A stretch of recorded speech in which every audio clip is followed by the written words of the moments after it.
रीना एक बहुत ही होनहार और ईमानदार स्टूडेंट थी। उसका परिवार बहुत गरीब था, जिस कारण रीना को स्कूल में सबके सामने शर्मिंदा होना पड़ता था। लेकिन रीना ने अपनी मेहनत और लगन से अपने परिवार की गरीबी को दूर कर दिया। रीना 5वीं क्लास की छात्रा थी। वो दौड़ी दौड़ी स्कूल की तरफ जा रही थी, लेकिन जब वो स्कूल पहुंची तो उसकी क्लास शुरू हो चुकी थी। वो जब अपनी क्लास में पहुंची तो मैडम ने उसे दरवाजे पर ही रोक दिया। रुक जाओ रीना, तुम आज भी लेट आई हो। ये तुम्हारी रोज की आदत बनती जा रही है। आज तुम्हें इसकी सजा मिलेगी। लेकिन मैडम, मैंने जानबूझकर लेट नहीं किया। मैं कुछ नहीं सुनना चाहती। आज तुम सारा दिन क्लास के बाहर खड़ी रहोगी। रीना ने मैडम की बात का कोई जवाब नहीं दिया और चुपचाप क्लास के बाहर खड़ी हो गई। दरअसल रीना के घर से स्कूल की दूरी पूरे 5 किलोमीटर थी। रीना अपने घर से स्कूल तक रोज पैदल आया करती थी, क्योंकि उसके पास रिक्शे या स्कूल बस का किराया देने के लिए पैसे नहीं थे। रीना के माता पिता बहुत ही गरीब थे। रीना के पिता सब्जी बेचा करते थे। उससे उनकी जो कमाई होती, उससे उनका गुजारा किसी तरह से चल पाता था। लेकिन रीना के माता पिता रीना को पढ़ाना चाहते थे, इसलिए उन्होंने रीना का एडमिशन स्कूल में करवा दिया था। उस दिन रीना क्लास के बाहर खड़ी रही, लेकिन उसका सारा ध्यान क्लास के अंदर पढ़ा रही मैडम पर था। वो उनकी पढ़ाई हुई सारी बातें अपने दिमाग में नोट कर रही थी। रीना पढ़ने लिखने में बहुत होशियार थी। जब सारा दिन खत्म हो गया तो मैडम ने रीना को क्लास के अंदर बुलाया और कहा, रीना, कल से समय पर स्कूल आना, नहीं तो तुम्हें स्कूल में एंट्री नहीं मिलेगी। और ये क्या है, अभी तक तुमने नई स्कूल ड्रेस नहीं सिलवाई है। तुम्हारी शर्ट में कितने पैबंद लगे हुए हैं। मैडम, मैंने मम्मी पापा से कहा था, लेकिन अभी उनके पास पैसे नहीं हैं। जब पैसे होंगे तो वो मेरे लिए नई स्कूल ड्रेस ला देंगे। ठीक है, अब तुम घर जाओ। रीना के फटे हुए स्कूल ड्रेस को लेकर क्लास की लड़कियां उसका बहुत मजाक उड़ाती थी, लेकिन रीना किसी से कुछ नहीं कहती। रीना स्कूल से पैदल घर आ गई। घर आने के बाद उसने मैडम की पढ़ाई हुई सारी चीजें फिर से रिवीजन की। पढ़ाई से जो वक्त मिलता था, रीना उस समय में सब्जी बेचने में अपने माता पिता की मदद करती थी। वो सब्जी बेचते हुए भी अपनी पढ़ाई करती रहती थी। धीरे धीरे समय बीतता गया और रीना ने 5वीं क्लास की परीक्षा पास कर ली। वो अपनी क्लास में अव्वल आई थी। घर आकर रीना ने ये बात अपने माता पिता को बताई। रीना बिटिया, ये तो बहुत अच्छी बात है। तू खूब मन लगाकर पढ़ाई कर। देखना, एक दिन तू बहुत बड़ी अफसर बनेगी। लेकिन बाबा, इस बार मैं पुरानी किताबों से नहीं पढ़ूंगी। इस बार मुझे भी नई किताबें चाहिए। मेरी पुरानी किताबें देखकर मेरी सहेलियां मेरा मजाक उड़ाती हैं। रीना के माता पिता के पास इतने पैसे नहीं थे कि वो उसे नई किताबें ला कर देते, इसलिए रीना अपने किसी सीनियर से सेकंड हैंड किताबें कम कीमत में खरीद लेती थी। लेकिन इस बार रीना ने किशोर से नई किताबों की डिमांड कर दी थी। रीना की बात सुनकर किशोर परेशान हो गया। किशोर को इस तरह से परेशान देखकर रीना की मां तारा ने रीना से कहा, रीना बेटी, तुझे पढ़ाई करने से मतलब है या नई किताब से? पढ़ाई से। तो पढ़ाई पुरानी किताब से भी हो सकती है। किताबें नई या पुरानी होने से कुछ नहीं होता। नई किताब में जो बातें लिखी होंगी वही तो पुरानी किताब में भी लिखी होंगी, इसलिए तू पुरानी किताब से पढ़ाई कर ले। ठीक है माँ। रीना इस बार भी अपने किसी सीनियर की पुरानी किताब सस्ते दाम में खरीद लेती है। रीना की पुरानी किताब देखकर उसकी सहेलियां हंसकर उसका मजाक उड़ाने लगी। रीना, नई क्लास में भी फटी हुई किताब? इन किताबों में तो कवर लगाने की भी जगह नहीं है। मेरी किताब पुरानी और फटी है तो क्या हुआ? देखना, मैं इस बार भी क्लास में अव्वल आऊंगी। रीना इस बार और भी ज्यादा मन लगाकर पढ़ाई करने लगी। रीना अपने घर के हालात जानती थी, इसलिए वो कभी अपने माता पिता से किसी चीज की डिमांड नहीं करती थी। दूसरे बच्चों की तरह वो लंच में तरह तरह के पकवान नहीं लाती थी। एक दिन स्कूल में लंच के समय, चल रीना, खाना खाते हैं, बहुत भूख लगी है। ठीक है। पिंकी ने अपना लंच बॉक्स खोलकर देखा तो उसमें आज फ्राइड राइस और चिली पनीर रखे थे। अरे वाह, आज मम्मी ने मेरी फेवरेट डिश दी है, इसे खाकर बड़ा मजा आएगा। पिंकी का लंच देखकर रीना अपना डब्बा खोलने की हिम्मत नहीं कर पा रही थी। तभी कीर्ति भी अपना लंच बॉक्स लेकर वहां आ गई। कीर्ति, तू आज लंच में क्या लाई है? कीर्ति ने अपना लंच बॉक्स खोला। आज मम्मी ने पूरी और शाही कोफ्ते दिए हैं। अरे वाह। रीना, तू लंच में क्या लाई है? तू भी अपना डब्बा खोल। मैं आज लंच नहीं लाई। लेकिन मैंने तो तुझे अपने बैग से लंच बॉक्स निकालते हुए देखा था, तूने उसे वापस क्यों रख दिया? पिंकी ने रीना के बैग में से उसका लंच बॉक्स निकाल लिया। दोनों सहेलियों ने जब रीना का लंच बॉक्स खोला तो उसमें गुड़ और 2 सूखी रोटी रखे हुए थे। अरे रीना, तेरी मम्मी ने लंच में रोटी और गुड़ दिया है, ले तू हमारा खाना खा ले। नहीं, तुम लोग अपना खाना खाओ, मुझे तो गुड़ और रोटी खाने की आदत है, मैं यही खा लूंगी।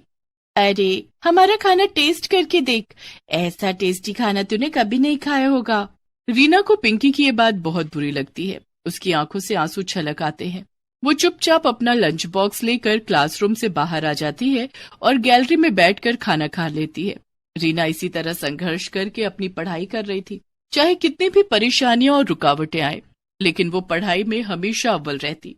एक दिन रीना के बाबा, रीना अब 7वीं कक्षा में पहुंच गई है, वो अब बड़ी हो रही है, उसके पुराने स्कूल ड्रेस छोटे हो गए हैं और कई जगह से फट भी गए हैं।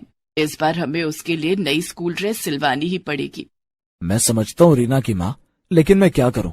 तुम तो जानती ही हो कि सब्जी बेचकर हमें 2 वक्त की रोटी पानी किसी तरह से मिल रही है। अगर इस बार रीना के लिए नई स्कूल ड्रेस खरीद ली तो उसकी किताबें नहीं खरीद पाऊंगा। रीना के बाबा, मैं सोच रही थी कि रीना के स्कूल जाने के बाद मैं सारा दिन खाली रहती हूँ, आप भी सब्जियां बेचने बाजार चले जाते हैं, तो क्यों ना मैं भी कोई काम कर लूं, इससे 2 पैसे ज्यादा आएंगे और रीना की पढ़ाई में वो पैसे काम आएंगे।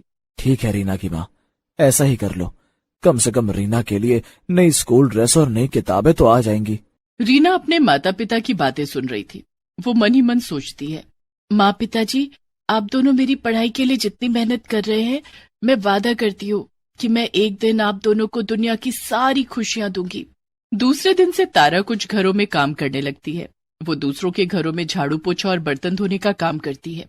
तारा ने अपनी मालकिन से कुछ पैसे उधार लेकर रीना के लिए नई स्कूल ड्रेस और नई किताबें खरीदी। लेकिन ये बात रीना की सहेलियों को पता चल जाती है, क्योंकि रीना की माँ जहाँ काम करती थी वो कोई और नहीं, कीर्ति और पिंकी का ही घर था। एक दिन, अरे रीना, नई स्कूल ड्रेस और इस बार तो नई किताबें भी। हाँ, क्योंकि रीना की माँ अब जॉब करने लगी है, उन्होंने कल ही तो मेरी मम्मी से एडवांस लिया था, उन्हीं पैसों से रीना की नई स्कूल ड्रेस और नई किताबें आई हैं। हाँ यार, रीना की मम्मी मेरे घर में भी काम करती है, मेरे घर में आज छोले भटूरे बने हैं, मैंने मम्मी से कह दिया कि थोड़े से छोले भटूरे रीना की मम्मी को भी दे दे। रीना, आज घर जाने के बाद तुझे छोले भटूरे खाने को मिलेंगे। आखिर तुझे भी तो अच्छा खाने का स्वाद पता चलना चाहिए। अच्छा खाना खाकर भी अगर पढ़ाई में मन न लगे तो उस खाने का क्या फायदा। खाना तो वही अच्छा होता है जिसे खाने के बाद दिमाग तंदुरुस्त रहे और पढ़ाई में खूब मन लगे। रीना का 2 टूक जवाब सुनकर पिंकी और कीर्ति का चेहरा देखने लायक था। दोनों सहेलियों ने चुप रहने में ही अपनी भलाई समझी। धीरे धीरे समय गुजरता गया और रीना 7वीं से 8वीं और 8वीं से 9वीं और 9वीं से 10वीं कक्षा में आ गई। वो हर कक्षा में अव्वल आती। रीना बेटिया, तू अब 10वीं कक्षा में आ गई है, खूब ध्यान से पढ़ाई करना, तुझे अपनी पढ़ाई आगे भी जारी रखनी है। पिताजी, मैं खूब मेहनत करूंगी, आप देखना मैं पूरे स्कूल में टॉप करूंगी। रीना खूब मेहनत करने लगी। शाम को स्कूल से आने के बाद वो पढ़ाई में जुट जाती। क्लास में टीचर के पूछे गए हर सवाल का रीना सबसे पहले और सही जवाब देती। पैदल स्कूल आना और पैदल घर जाना भी रीना के हौसले को तोड़ता नहीं, बल्कि और बढ़ा देता था। धीरे धीरे दिन बीत गए और 10वीं की परीक्षा का दिन भी आ गया। रीना, ये ले, दही चीनी खाकर जा, परीक्षा अच्छे से दे पाएगी।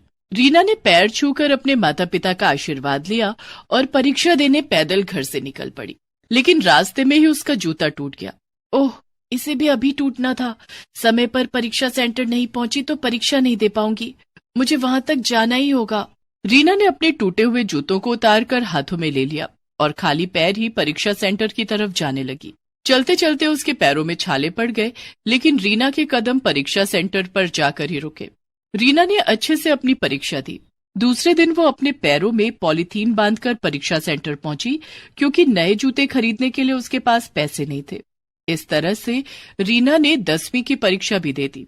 कुछ दिनों के बाद जब परीक्षा का रिजल्ट आया, क्लास में, रीना, तुम बहुत होनहार और मेहनती हो, आज तुम्हें तुम्हारी मेहनत का फल मिला है। तुम इस स्कूल में ही नहीं, पूरे राज्य में 10वीं की परीक्षा में अव्वल आई हो। देखो, अखबार में तुम्हारी फोटो छपी है। मैडम ने रीना और पूरे क्लास को अखबार में रीना की फोटो दिखाई। इतना ही नहीं, आगे की पढ़ाई के लिए तुम्हें सरकार की तरफ से स्कॉलरशिप भी दी जाएगी। ये सब सुनकर रीना बहुत खुश हुई। वो खुशी खुशी जब घर पहुंची तो उसके घर के बाहर मीडिया वाले उसका इंटरव्यू लेने के लिए इकट्ठा थे। सबने बारी बारी से रीना का इंटरव्यू लिया। रीना की कामयाबी से उसके माता पिता बहुत खुश थे। रीना ने स्कॉलरशिप की मदद से पहले 12वीं और फिर कॉलेज की पढ़ाई पूरी की। उसके बाद प्रतियोगिता परीक्षा की तैयारी करने लगी। कुछ सालों की कड़ी मेहनत से रीना ने आईएएस की परीक्षा पास कर ली थी। रीना अब एक आईएएस ऑफिसर बन चुकी थी। रीना ने अपने आप से जो वादा किया था उसे पूरा कर दिखाया।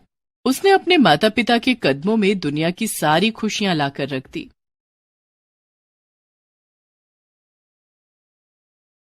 काम्या को खाने में मटन और चिकन बहुत पसंद थे, लेकिन उसकी शादी एक ऐसे घर में हो गई जहां चिकन मटन तो दूर, लहसुन प्याज भी नहीं बनता था।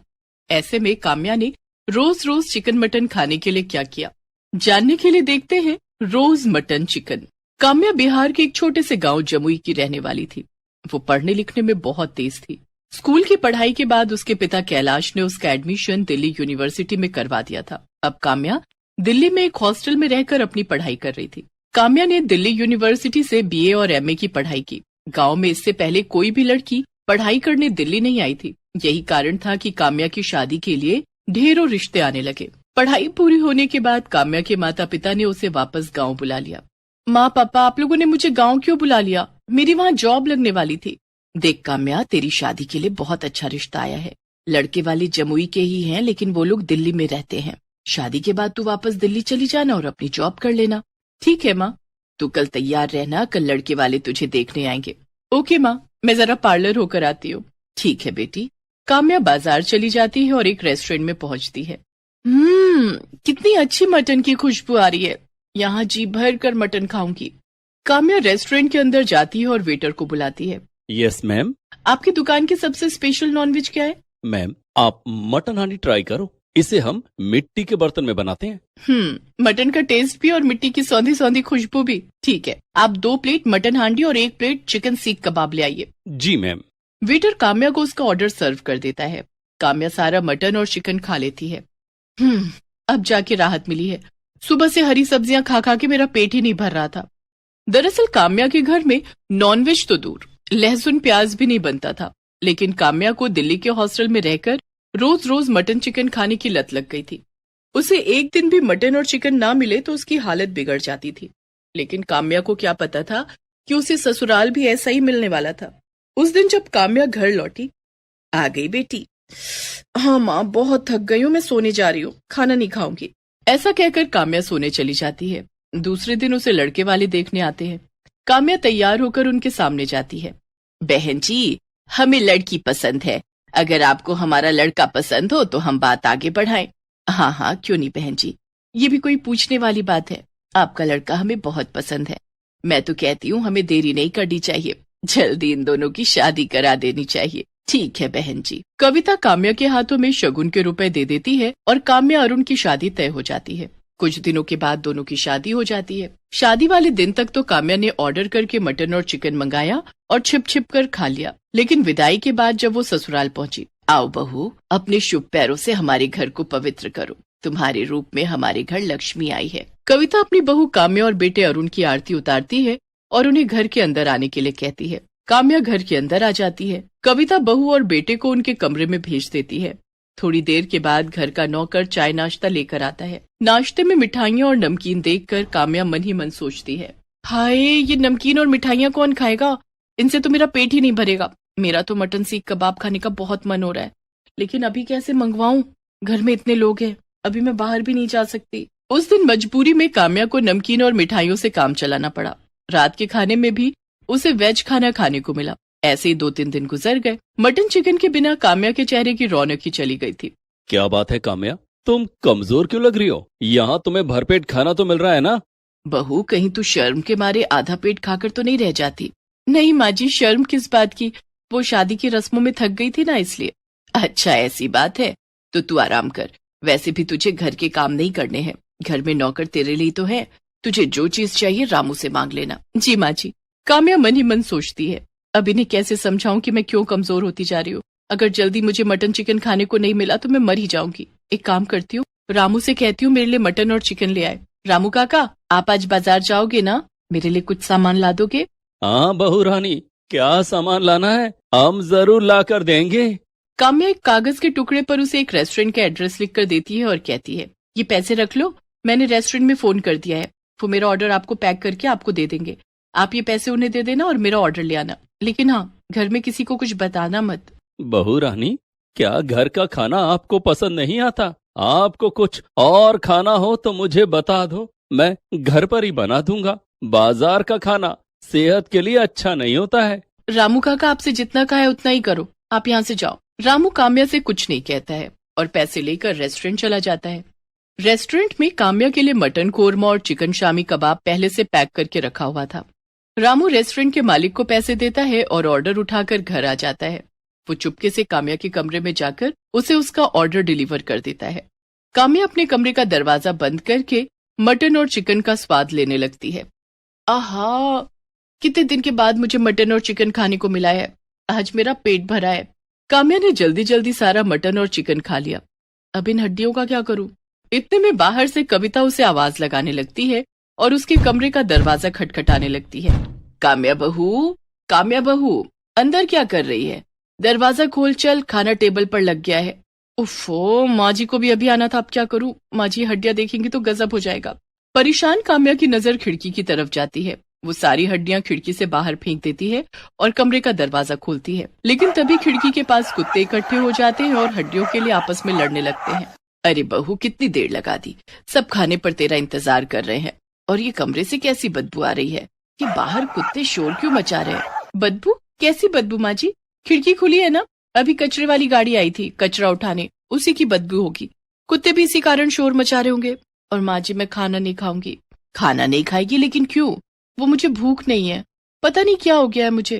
परेशान मत हो बहू, मम्मी पापा की याद आ रही है ना, चल उन्हें वीडियो कॉल कर ले। जी माँ जी। कविता वहां से चली जाती है।